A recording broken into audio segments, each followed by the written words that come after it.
Hello, welcome to Higher Soul Tarot. I hope you all are doing good. In today's reading, we will see that what remaining 2025 is going to be. आपके लिए remaining 2025 कैसा रहने वाला है, क्या होने वाला है और आप क्या एक्सपेक्ट कर सकते हैं इन 1.5 महीनों में, राइट? तो लेट्स सी, आपको इसके लिए रीडिंग के लिए आपको इंट्यूटिवली अपनी पाइल सेलेक्ट करनी है। पाइल 1, पाइल 2, इसमें से आप कोई भी पाइल इंट्यूटिवली सेलेक्ट कर सकते हैं। ओके, जिन्होंने पाइल नंबर 1 को चूज़ किया है, ब्लैक कैंडल, उनकी रीडिंग देख लेते हैं। रिमेनिंग 2025 में पाइल नंबर 1 के लिए क्या होने वाला है, लेट्स सी।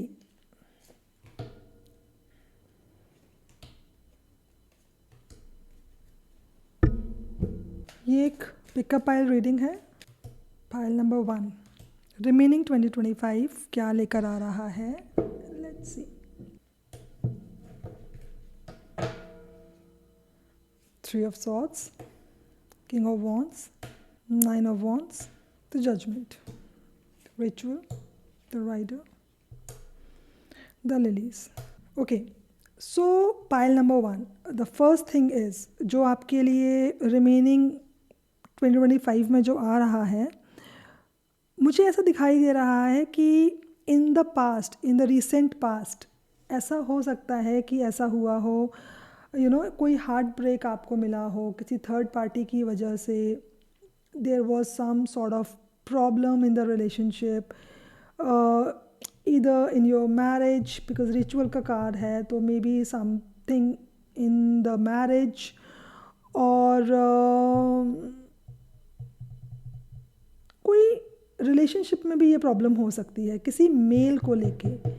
मुझे ऐसा लग रहा है कि जो इस पाइल को देख रहे हैं उनमें ज़्यादातर कोई फीमेल्स हैं, एंड किसी तरीके का कोई हार्ट ब्रेक, कोई बिट्रेयल किसी थर्ड पार्टी को लेके, ईगो क्लैशेस की वजह से कोई रिलेशनशिप में कोई दिक्कत आई है, कोई प्रॉब्लम आई है इन द रिसेंट पास्ट, कुछ ऐसा हो सकता है, हुआ हो, ठीक है। ये मैरिज में भी हो सकता है। और मुझे ऐसा लग रहा है कि जिन्होंने पाइल नंबर 1 को सेलेक्ट किया है, and they are still waiting, they are waiting for some sort of judgement in the sense कि यार अगर हमारे साथ कुछ हुआ है, मतलब they are believing in the karmas, कि उन्होंने हो सकता है लेट गो कर दिया हो, बट स्टिल समवेयर वो वेट कर रहे हैं कि God will decide who is right, who is wrong, और जो भी मेरे साथ हुआ और जो भी मेरे साथ किसी ने किया, आपने हो सकता है उनको माफ़ कर दिया है, और आपने कहते हैं ना सरेंडर कर दिया है पूरा ऊपर वाले पे, भगवान पे, कि now the God will decide कि जो भी होना है इसमें, ऐसा मुझे कुछ लग रहा है। तो रिमेनिंग आपका 2025 जो टाइम बचा है, उसमें मेरे को एक तो वो जजमेंट आता हुआ दिख रहा है, that the karma is going to play its role. कोई साइकिल है आपकी जो चेंज हो रही है, means whatever is being done to you, आपके साथ जो हुआ, जो किसी ने किया, now that person will have to go through the same.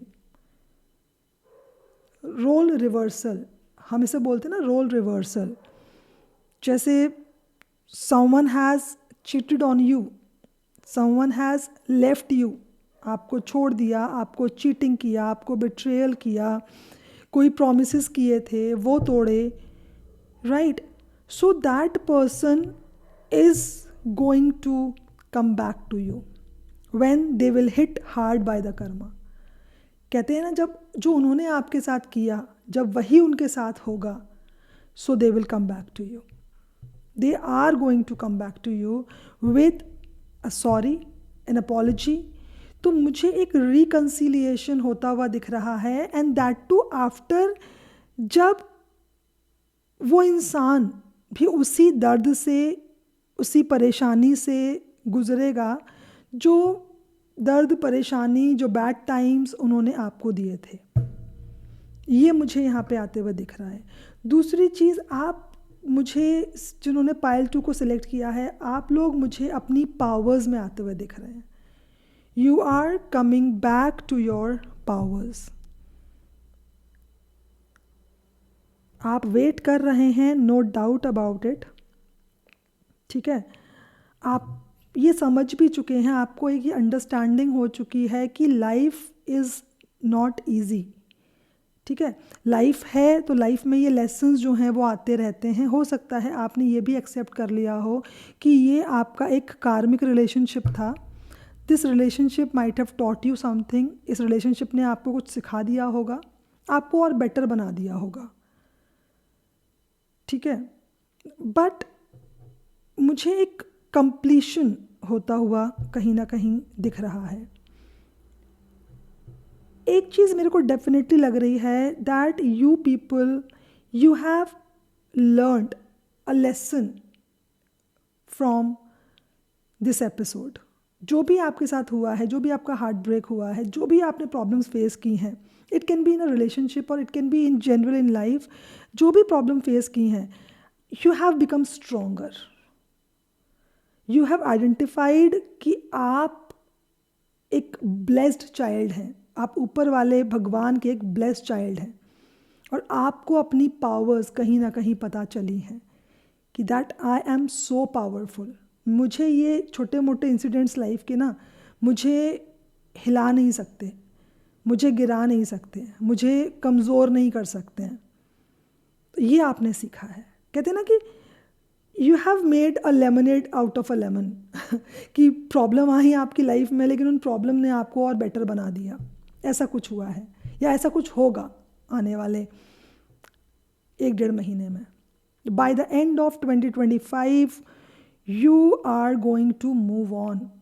आप इस दर्द से, इस पेन से आप मूव ऑन कर जाएंगे. और जब आप मूव ऑन करेंगे, and the Karma will play it's part, and then the person who has cheated on you, who has given you some sort of pain, they are going to come to you with an apology. So ये मुझे आपके लिए आता हुआ दिख रहा है. Anything else? कुछ और? What else? A 9 of Cups. I told you, आपकी जो भी विश है, जो भी डिज़ायर्स है ना, जो भी विश, जो भी डिज़ायर्स, वो मुझे आपकी पूरी होते हुए दिख रही हैं. You are going to feel satisfied and grateful for everything whatever happen in your life. आपकी लाइफ में जो भी हुआ, आप एक ना ऐसे एक सिचुएशन में, एक ऐसे सेटअप में, आपका माइंड सेटअप ऐसा हो चुका है कि जो होता है अच्छे के लिए होता है. Everything happens for a reason, और जो भी रीज़न है वो आपके लिए बेस्ट है. You have accepted your destiny, you have accepted your fate, and you know that you are powerful than the other people. No one can give you pain now. आप बहुत इंटेलिजेंट हो चुके हैं, आप बहुत वाइज हो चुके हैं. आपने लेट गो कर दिया है, आपने सरेंडर कर दिया है टू द गॉड कंप्लीटली. इसलिए अब नेक्स्ट आपके जो भी विशेज़ हैं, जो भी डिज़ायर्स हैं, वो सारी फुलफ़िल होंगी. आपके जो पेशेंस, आपने बहुत पेशेंस दिखाया है, आपने बहुत पेशेंस के साथ डील किया है प्रॉब्लम्स को, तो अब आपके पेशेंस का रिवॉर्ड आपको दिया जाएगा next in your life, in your, या you are ready. You are ready to start afresh. The Fool. You are ready to start afresh. You are ready to, you are ready to write a new chapter of your life. You are ready to take a leap of faith because you have completely surrendered to the God. एक new beginning आपकी life में आ रही है. ठीक है, और आप मुझे मूव ऑन करते हुए दिख रहे हैं. जो भी सिचुएशन है उसको पास्ट में छोड़ते हुए, उससे सीखते हुए आप मुझे मूव ऑन करते हुए दिख रहे हैं. एक नई जर्नी पे आप निकलने वाले हैं. और वो जो exactly see, oh my God, I love this pile. See, I told you that you are going to get the true love. Soulmate, आपका सोल कंपेनियन आपके पास आने वाला है. आपकी सारी विश पूरी होने वाली. आप जिस प्यार के लिए इंतज़ार कर रहे थे, the kind of love you always wanted in your life, you are going to get that kind of love. आपकी लाइफ में एक सच्चा प्यार आ रहा है। आपकी लाइफ में अगर if there are people who were waiting for marriage, for commitment, आपकी लाइफ में वो मुझे आता हुआ दिख रहा है। And this is someone new. या तो जो आपको छोड़कर गए थे वो वापस आएंगे बट चेंज्ड होकर, और उनके साथ आप एक नया चैप्टर लिखेंगे अपनी लाइफ का, और a new relationship is going to enter in your life. I just love your reading, I just love the cards for you. मतलब इतना कोइंसिडेंस नहीं हो सकता है, इतना you know, the story is too clear, the story is too clear. आपकी सारी wish fulfil हो रही हैं क्योंकि आपने सरेंडर किया है ऊपर वाले को। You have surrendered to the God, and now God is going to fulfill your wish of true love. तो आपकी लाइफ में सच्चा प्यार, चाहे वो एक लॉन्ग टर्म कमिटमेंट हो, चाहे वो एक शादी हो, चाहे वो एक रिलेशनशिप हो, वो मुझे आपकी लाइफ में आता हुआ दिख रहा है। A destined relationship, a true partnership आपकी लाइफ में मुझे आते हुए दिख रही है in next 1.5 months. By the end of 2025, this new person is going to enter in your life. And the person who has given you pain, they will pay their karmas. So this is happening for you. So all the best, pile number 1. I hope you like the reading. Now let's see, जिन्होंने pile number 2 को select किया था, blue candle, उनके लिए 2025, remaining 2025 क्या लेकर आ रहा है। Pile 2, the blue candle. Let's see what 2025 is going to bring to the people who have selected pile number 2। To the people who have selected pile number 2, let's see आपके लिए क्या आ रहा है इन नेक्स्ट 1.5 months। 2025 बस जाने वाला है, but जाते जाते आपको क्या मिलने वाला है, let's see. Okay, queen of swords, page of wands, 9 of swords, the moon. अभी तो राइट नाउ जिन्होंने पाइल नंबर 2 को सेलेक्ट किया है, I think they are very emotional. You people are very emotional, और एक इमोशनल कहते हैं ना ब्रेकडाउन, इमोशनल ब्रेकडाउन दिखाई दे रहा है। मतलब समझ नहीं आ रहा है क्या होगा क्या नहीं होगा, anxiety, depression, overthinking, sleepless nights, ऐसा कुछ आपने देखा है, राइट? वो मुझे यहाँ पे दिखाई दे रहा है। यू डोंट नो दैट जो भी आपकी लाइफ में हो रहा है, जो लोग आपके आसपास हैं, what they are expecting out of you, आपसे क्या चाहते हैं, उनकी आपको लेके उनके थॉट्स क्या हैं, उनके मन में क्या चल रहा है, आपको पता ही नहीं है। यू नीड अ क्लैरिटी, आप एक क्लैरिटी चाहते हैं, ठीक है। पहली चीज़, एक तो नेक्स्ट जो रिमेनिंग 2025 है उसमें आपके सामने लोगों के जो असली चेहरे हैं वो मुझे आते हुए दिख रहे हैं। मैंने बोला ना, अभी आपको समझ में नहीं आ रहा है कि आपके आसपास के जो लोग हैं वो कैसे हैं। It can be a relationship, it can be your own people, a love relationship, people who are in marriage or they want to get married, or you know in any relationship, चाहे work place पे हो, चाहे आपकी life में हो, personal life में हो, but कुछ है उन लोगों के बारे में जो आपको समझ नहीं आ रहा है। कुछ लोग ऐसे भी हो सकते हैं इसमें जो एक रिलेशनशिप में हैं और आपको शायद ऐसा लगता है कि may be this relationship is based on love और लस्ट, राइट, कि सिर्फ फिजिकल अट्रैक्शन की वजह से वो इंसान मेरे साथ है, कुछ ऐसा भी हो सकता है। तो अगर आपको इस रिलेशनशिप में क्लैरिटी चाहिए तो मुझे ऐसा लगता है कि कहीं ना कहीं आपके सामने सच ज़रूर आएगा। The true identity of that person जिसको लेके आप कंफ्यूज्ड हैं, उनकी जो एक ट्रू आइडेंटिटी है, जो ट्रू नेचर है, वो आपके सामने आ जाएगा। उनका जो ट्रू पर्सोना है वो आपके सामने आ जाएगा। You will find the truth, सच आपके सामने आएगा, ठीक है। So you just enjoy the moment you enjoy your journey, आपकी लाइफ में जो भी चल रहा है विदाउट ओवर थिंकिंग। पहली चीज़ तो ये है कि बहुत ज़्यादा ना प्लानिंग करने की, गोल्स अचीव करने की, मैं ये नहीं कर पाया, मैं वो नहीं कर पाई, इतना ज़्यादा टेंशन लेने की ज़रूरत नहीं है। It's okay not to be perfect. Perfection के पीछे मत भागो, सोच समझ के आपको डिसीजंस लेने हैं। और एक बहुत इंपॉर्टेंट जो चीज़ है that people who have selected pile number 2, you people can be over thinker. आप बहुत सोचते होंगे, बहुत ज़्यादा सोचते होंगे, आपके दिमाग में पता नहीं कितने सारे आइडियाज़ आते रहते होंगे, थॉट्स आते रहते होंगे, मल्टीपल थॉट्स। हो सकता है आप में से कुछ लोग रात को लेट सोते हों और ढंग से सो भी नहीं पाते हों, देयर इज़ अ पॉसिबिलिटी, ठीक है, रात को जगने वाले हो सकते हैं। तो आपको ये कहा जा रहा है that you should write down, try to maintain a journal. अपने जो दिमाग में थॉट्स हैं ना, थॉट्स से आपका जो दिमाग है ना, जो भरा हुआ है, ठीक है, वो कहीं एक्सप्लोड ना हो जाए, इसलिए आपको कहा जा रहा है कि आप अपने थॉट्स को लिखना शुरू करो। आपके थॉट्स में बहुत ज़्यादा पावर है। मून राहु का कंजंक्शन आपकी चार्ट में कहीं ना कहीं हो सकता है, definitely moon Rahu conjunction, right. तो आप में आपका इंट्यूशन बहुत स्ट्रॉन्ग है, वेरी स्ट्रॉन्ग इंट्यूशन, राइट। तो इसलिए आपको कहा जा रहा है कि अपने इंट्यूशन को, अपने थॉट्स को एक पॉजिटिव डायरेक्शन में आप यूज़ करना शुरू करें। और एक जर्नलिंग, एक लिखने की जो आदत है, अपने थॉट्स को, अपनी डिज़ायर्स को आप लिखें और वो मैनिफेस्ट होंगी। अगर आप लिखेंगे ना, ट्रस्ट मी, आपकी जो डिज़ायर्स हैं वो मैनिफेस्ट होंगी।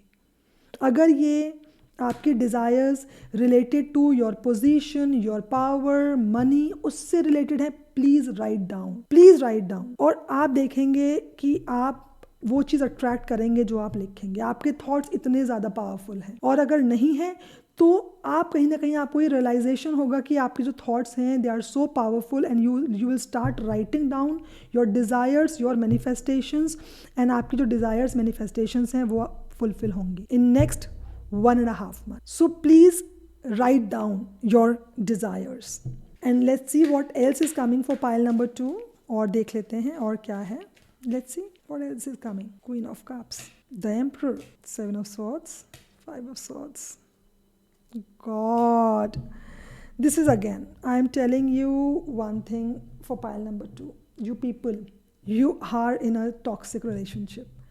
आप एक टॉक्सिक रिलेशनशिप में हैं, ठीक है, पक्का ईगो बैटल। आप एक टॉक्सिक रिलेशनशिप में हैं, चाहे वो वर्क प्लेस पे हो सकता है, आपका वर्क प्लेस टॉक्सिक है, आपका बॉस टॉक्सिक है, either you are in a toxic relationship. आपको हो सकता है आपके पार्टनर ने चीट भी किया हो, बट स्टिल आप उस रिलेशनशिप से निकल नहीं पा रहे हैं। यही चीज़ आपको परेशान कर रही है। This is what is giving you anxiety and depression. You know the truth, आपको पता है कि क्या रियलिटी है इस रिलेशनशिप की। It is entirely based on lust. वहाँ मुझे प्यार नहीं दिखाई दे रहा। आपकी तरफ से प्यार हो सकता है if you are a female who is watching this, but the male in this relationship has cheated on you और will be cheating on you, that you will come to know, and this relationship is entirely based on desires, not love, and you are stuck in this relationship. There, see, दो चीज़ें हैं। एक, या तो आपको पता है कि इस रिलेशनशिप में प्यार नहीं है, डिज़ायर बेस्ड है ये, और फिर भी आप इससे निकल नहीं पा रहे हैं इस टॉक्सिक रिलेशनशिप से, और यही चीज़ आपको परेशान कर रही है। या आने वाले 1.5 महीने में आपको ये पता चल जाएगा, क्योंकि आप रियलिटी चेक मिलेगा ना, आपको पता चल जाएगा कि ये relationship is not based on love, it is based on desires and lust, and then you will come out of it, right. So it can be a relationship, it can be a work relationship. आपका office, आपका work environment भी हो सकता है। Try to take as it resonates to you. जैसे ही आपको resonate करता है वैसे ही आप पिक करें अपने मैसेज को। तो ये दोनों ही सिनेरियो हो सकते हैं, इधर work place, toxic work place, फिर भी आप निकल नहीं पा रहे हैं, और इधर टॉक्सिक रिलेशनशिप। सो एक रियलिटी चेक तो आपको मिलेगा ही मिलेगा, और या क्या पता मिल चुका हो, तो देख लेते हैं कि क्या आप इसमें से निकल के आ पाएंगे, क्या आप उसमें से निकल के आ पाएंगे। You will leave this relationship for a better future. मुझे ऐसा लगता है. You will leave this relationship or a workplace for a better future. You will say goodbye because you need stability in your life. You need happiness in your life. आपको अपनी life में happiness चाहिए, आपको अपनी life में stability चाहिए, इसलिए आप मुझे इस सिचुएशन को छोड़ते हुए दिखाई दे रहे हैं. You will leave it, you will come out of it. Once you will get the reality check, या तो आपको रियलिटी चेक मिलेगा या आपको रियलाइजेशन होगा कि no, this is not meant for me. I am in a toxic relationship, either at work place और in love, and you will leave this relationship. ये मैरिड लोगों के लिए भी हो सकता है. You will leave it. You will leave it for your stability, happiness, positivity. You will leave it, right? So this is what you're going to get in next remaining 2025. This you can expect. So this is for pile number 2. I hope you like the reading, and thank you so much.